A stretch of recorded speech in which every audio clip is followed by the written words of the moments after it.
Your background as a Fortune 500 CEO, that had to have had a tremendous influence in the way in which you give. I started 2 Fortune 500 companies from the ground up. Unlike a lot of other executives that went to an established company and after so many years became a CEO.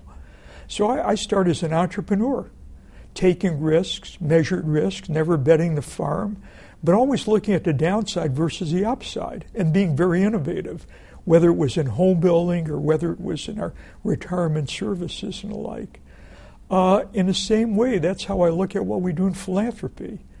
And we don't do things others are doing. For us to get involved, we say, if we don't do it, it's going to happen. It happen anyway. If it's going to happen anyway, we're going to move and find something else. 2, will make a difference 10 or 20 years from now? We've got to believe it will.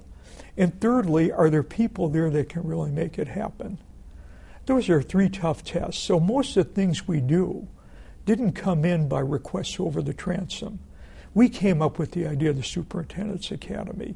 We came up with the idea of the residency because we didn't see any bright people with MBAs or similar degrees going into urban school management or administration. So we created that. That's been very successful.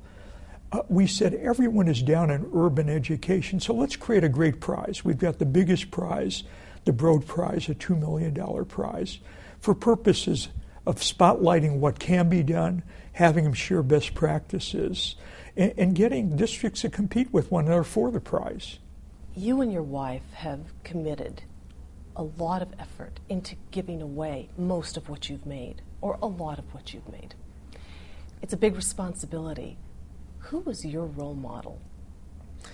Well, once we determined our children have more than they'll ever need, we said, what are we going to do? And we looked at Andrew Carnegie, and he did some great things, as you know. And he believed that those that die with wealth die in shame. So you can't take it with you.